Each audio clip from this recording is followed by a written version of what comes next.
liens is basically a encumbrance on an actual property that's secured by that property, right? So technically it's basically a lien, right? It's a debt against a property secured by a property.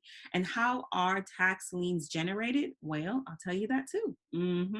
So when property owners do not pay their real estate taxes, the county or the municipality where the property is located normally has the right, the authority to place a lien on their property for those delinquent real estate taxes, right?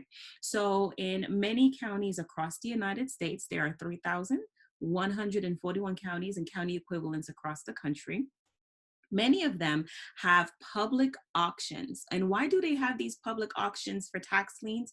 It's because they're asking the public, they're asking you and I to help another fellow taxpayer out and pay their real estate taxes on their behalf. And when we do that, we're issued a certificate and we're also going to gain interest. And that is definitely one of the benefits, right? We are going to experience a rate of return. And that rate of return varies from state to state. So it could be anywhere or as low as, 12% all the way up to as much as like 50%. So the states that have like the highest interest, I would say, is Texas. I do like Texas. Texas has 25%. Whew, that's a lot, right? Texas has 25% penalty to, property owners if they're delinquent. And the redemption period would be 6 months. So it's not really that long. So 25% and up to another additional 25% to a total of 50% if it goes up to 2 years, right? So it depends on if it's a homesteaded property or non-homesteaded property. So that's pretty significant rates of return. Another great state to invest in tax liens are Illinois. So Illinois also has some pretty steep penalties for property owners if they're delinquent on their taxes. And the rate of return that investors receive for paying someone else's taxes is pretty significant as well too. It's like 18%. And then another like 18% per 6 months or something like that. So it ends up being like 36% for the year. It's ridiculous. It's pretty high. So the benefits of investing in tax liens, so we're talking about the pros and the cons, right? So the benefits of investing in tax liens is you're going to have a rate of return, right? And it doesn't take a lot of money to start. Like I have actually seen tax liens for just a couple $100s to a couple $1,000. It just depends. So what you need to do is prepare, correct? So you set a budget, of course, and you'd actually have a plan, an investing plan to identify what types of properties you're interested in investing in. I always tell my students that if you're going to invest in tax liens, you want to make sure that if you're going to pay the taxes on any property, it's a property that you wouldn't mind owning sometime in the future, because your tax lien does have an expiration date. Normally, they all have some kind of statute of limitation, but more importantly, they also have a redemption period as well. So after the redemption period has expired and the property owner has not paid back their taxes, has not paid you back with the fees and the penalties and the interest and all that stuff, then now you have the opportunity to enforce your lien and actually follow the state's procedures in order to collect on your tax lien certificate and enforce or foreclose on that property owner's property for basically the amount that they owe you. Okay, so you want to make sure that it's a property that you don't mind owning, because next thing you know, you're stuck in a position that you've invested in a tax lien and you don't want the property. So that's not good. So pros and cons of investing in a tax deed. Now, what is a tax deed? So a tax deed is when the taxing authority, most times is going to be the tax collector or the treasurer or the revenue commissioner, depending on what they call them from state to state. But that taxing authority does have the power to foreclose on a property owner if they're delinquent for like multiple years. And what they're going to do is sell that property at a public auction to an investor like yourself, like me. And what they're going to do is issue a deed, like ownership rights to that property once it actually is sold, right? Okay, that sounds pretty cool. So obviously, one of the benefits of investing in a tax deed is ownership, right? You actually get the property, which is pretty cool. So what are the setbacks with tax deeds? Because normally people are like, oh, I don't really want to talk about that. But no, we need to talk about it.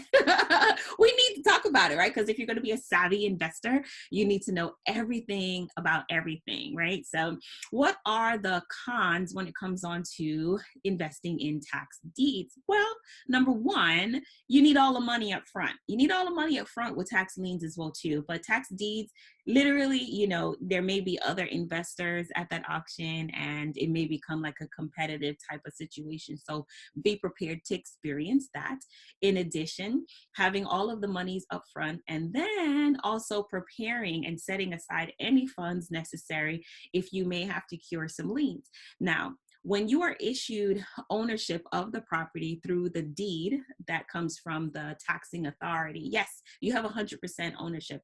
What you do not have, however, is clear and marketable title. So you will have to have a reserve set aside or a course of action, a plan of action, and how you're going to get marketable title. Okay, so there's certain types of liens that may survive the tax sale and pass on with your tax deed. And it's not a big deal. I buy properties with liens all the time. All it is that you just have to have a plan in place to actually remove those liens, to get them reduced or released or negotiated or something like that. But you definitely need to have a plan of action before you attend the auction. Okay, you got to know what you got to do. So what are the other benefits? Well, you know what? The other benefits include being able to tentatively be purchasing a property for pennies on the dollar. And when I do say pennies on the dollar, I mean the amount that you pay at the auction compared to the market value of that property. It could be wonderful rates of return for you. Literally rates of return for you. So compared to the market value of that property, and for example, when I say maybe the market value of that property is 100,000. I'm an investor, so we love easy math. So it's 100,000. Maybe you get it at the auction for 10 or 15 or 20 or maybe even 5. Maybe the opening bid, there's nobody there at the auction and you just kind of, you get it for the opening bid and you're like, geez, it was awesome. So that's what I mean, how advantageous it can actually be. You can literally purchase property and have experienced the benefit of having equity, even though it may need to be fixed up, it may not need to be fixed up, but instant equity is what I call it. Okay. So what are the other challenges when it comes on to purchasing property at the auction? Maybe the property needs some repairs, so you may have to set aside some funds for that. If your intent is not to fix up the property, most times I choose not to fix up the property. I normally put it back on the market as is and just sell it in its present condition without any warranties or guarantees or anything like that. So that's called selling the property as is, right? So it's rare. I've tried, renovating and flipping and I don't like it. It's time consuming and it's just not really my thing. So I put properties back on the market as is because I just don't have time for that. Either I'm going to put it back on the market as is, or, I'm just going to keep it and run it out or something. Those are usually like my go-to exit strategies. Okay. So there you have it. The pros are you could experience really, really great rates of return depending on what strategy you invest in. You're going to have some money. Yep. You're going to have to save or have some kind of plan of action of having some funds set aside, because at the auction there isn't any financing available, so you're going to have your money available right then and there, right?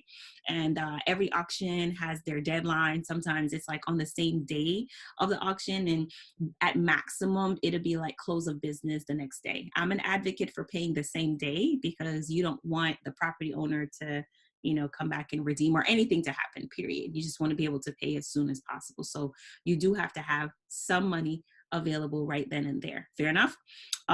What are the challenges? Just a quick recap. Well, if it's liens, then you're going to have to make sure that you do all of your due diligence and research in advance, because if you have to actually enforce your lien, that's what I say. You have to actually collect, right? You actually have to foreclose. Then it should be a property that you want, because then now you're stuck, you can't get your money back, and you don't want the property. Come on, that's not good. That means that you didn't do your homework before. For tax deeds, the cons would be you don't get clear and marketable title. You just don't. You get ownership, but you don't. Okay. So there's like a break in the chain of title, is what it's called in our industry. So you have to do a second type of administrative action, which is not complicated by all, but you definitely got to plan for that and make sure that you're able to get clear and marketable title. And then sometimes the property may have liens. It may not, but don't be scared of them. You just have to know what they are and have a plan, a course of action in place so that you could take care of them. Other than that, it's a really lucrative and amazing strategy. And I personally love it. The list comes from the government, like I don't necessarily got to do any like extensive marketing, but that's the reason why I love it so much, because I just get the list and directly from the county. And then I just review what properties I'm interested in purchasing. One more thing. So there's another like really great like sub technique, like a sub strategy within the tax lien and tax deeds. So like the tax lien certificates that don't sell at the tax lien auction, normally you're able to get those directly from the county. So like if they don't sell, the county holds them, and you can ask any of the tax collector, the treasurer, or the revenue commission in your state, in your county, and ask them if they have that list available to the public. And what you'll do is you'll get the list, you review it, identify if there's anything on there, and then you can purchase directly from, that the taxing authority themselves, right? So that kind of like eliminates the that competition feeling of like participating in an auction. In addition, the same is for tax deeds as well, like the properties that don't sell at the auction.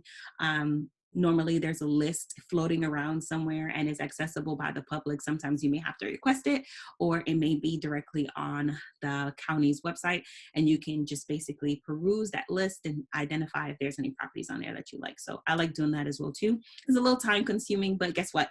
We don't got nothing else but time. That's what quarantine did, right? You got nothing else but time.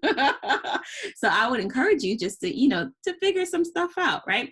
So it's a really awesome, amazing opportunity to share with each of you. And I just really appreciate all of you, right? So again, it's your girl, the Jackie Jackson, a real estate investor and coach. And in the event that you want to learn more about this strategy, okay, all you got to do is just click the link somewhere in this post here, and you'll be connected with me. Just schedule a call, a quick chat, and we'll get connected and we'll talk about it and see how I can help you master this strategy and become a tax lien and tax deed investor. All right. Talk to you guys soon. Ta-ta. Bye-bye.